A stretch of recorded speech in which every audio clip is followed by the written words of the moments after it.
Okay, today to finish up section 6.4 in our textbook, we're going to talk about or just review all the different ways that we have solved quadratic equations. Now, you do need to know that all quadratic equations can be solved with the quadratic formula.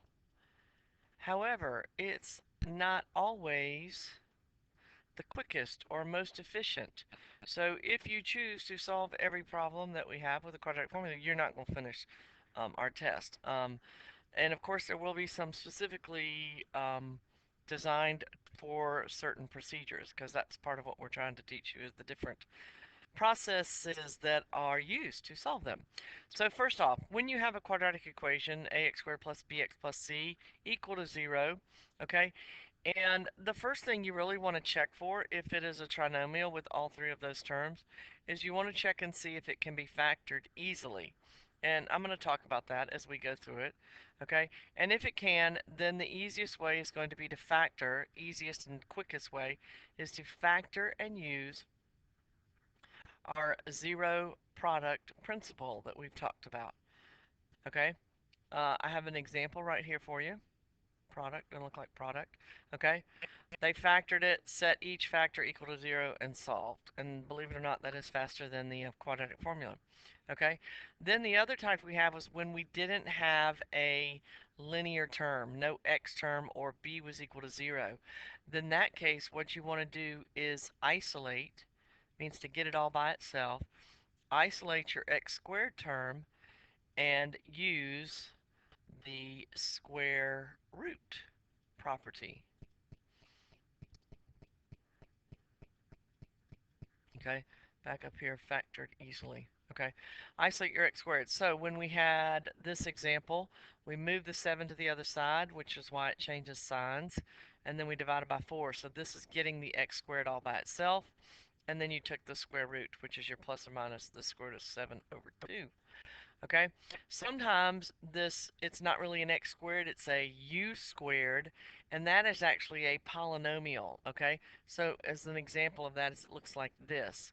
Okay, it's still, that squared term is all by itself equal to a number, but it's all by itself. So you're just going to use the square root property as they did here.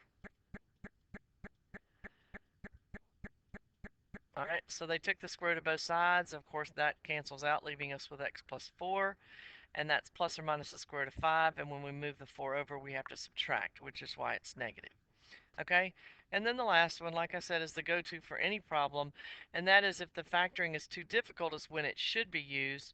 Um, and so that would be, of course, what we call our quadratic formula.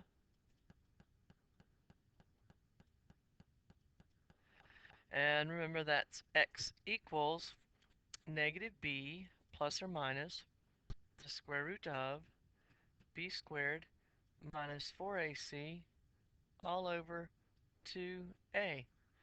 Okay, identify each when you do these problems for me. You really want to identify each and write the formula down to make sure that I know that you know it.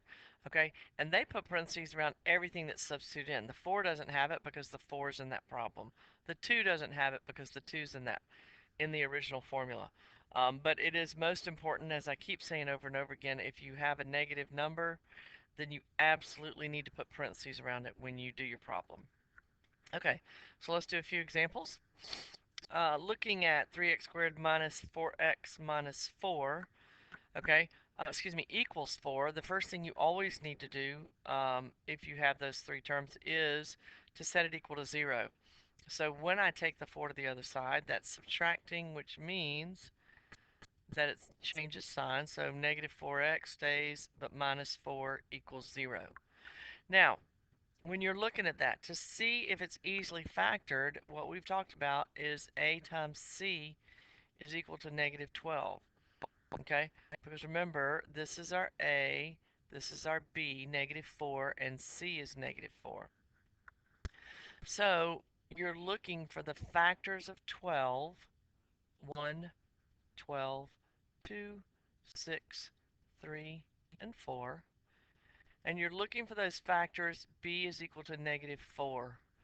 All right, if this is a negative, you're looking to subtract these numbers. So can I subtract any of those and get 4? And I can, 6 and 2.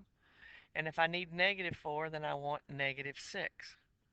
Okay, so then I use those numbers, as we've talked about, to break up this middle term. And that means it's 3x squared plus 2x minus 6x minus 4 equals 0. And then we group. These two have a common x, leaving me with 3x plus 2. Always take the sign of that term. And then I told you to write that same factor again. And I can, you can figure out what do I multiply 3 by to get to 6. Hopefully you know that's a 2. So you can check it.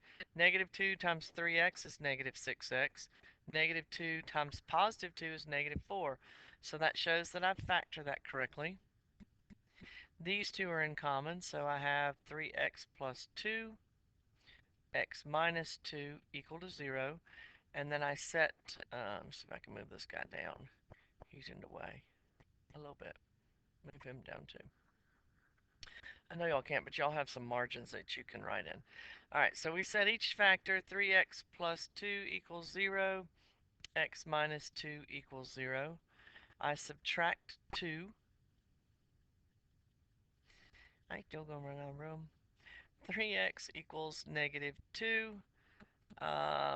Oh, come on already. And then I'm going to divide by 3. And so I'm going to have x equals negative 2/3. And this one, if I add 2 to both sides, then I'll find out the other one is 2. So this is my answer. So believe it or not, that is shorter than the quadratic formula. Okay, look at the next one. 2x squared plus 250. So hopefully you notice I only have two terms, and I don't have that linear term, that x term, or what would be what we call b.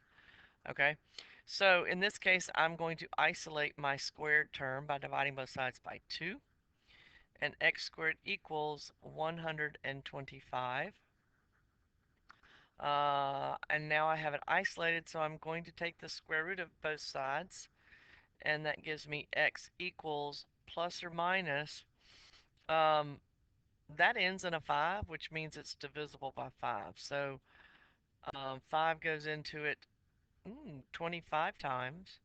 There's my perfect square. So when I take the square root of this, I'm going to take the square root of 25, which is 5, and that has to stay underneath because it's not a perfect square. Okay. I might run out of room on these. Um, let's see. Okay, so looking at this next one. Hopefully you do remember that we have to get rid of those parentheses. So let's get rid of them. And how do we do that? By using FOIL. First terms, 2x squared. 2x squared outside terms plus 2x. Inside terms minus 5x. Last is minus 5 equals 2. So I'm going to combine these two. That gives me 2x squared minus 3x minus 5 equals 2. So hold on right a second. Sorry, well, someone walked to my room. So 2x squared minus 3x minus 5 equals 2. I have to take that 2 over, and I'm going to do that by subtracting. So these terms, of course, stay the same. Minus 5 minus 2 is minus 7. So I'm back at that place where I was on that first problem. So remember, this is A is 2, B is negative 3, and C is negative 1. So AC is going to equal negative 14. And I'm going to list my factors, which are 1 and 14, 2 and 7, and B is equal to negative 3. So do either of these subtract to give me 3? And they don't. So that's an example of one that's not easily factored and one that I want to use the quadratic formula for. So I've identified my A, B, and C. So that's going to give me x equals negative b plus or minus the square root of b squared minus 4 times a times c.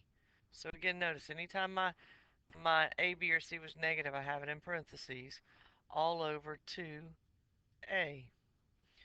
And if you put that in your calculator, negative negative 3, of course, is positive 3, plus or minus the square root of 9 plus 56 is 65 all over 4. 65 divided by 5 is 13, so that can't be simplified. So that means that that's our final answer. Okay, last example. Hopefully you can see this is the one where we have something squared, but it's not just an x, it's what they call a polynomial that's squared. But I am still going to use my square root property. So I'm taking the square root of both sides, and the square root of anything squared is what's underneath. So 4x minus 1 equals plus or minus the square root of 15. 15 is not a perfect square, so that radical stays with it. Nothing can come out. And I'm going to add 1 to both sides. And generally, we'll write that number first. So 4x equals 1 plus or minus the square root of 15. And then, of course, we divide both sides by 4. And x equals, you can actually leave it like that, 1 plus or minus the square root of 15 over 4.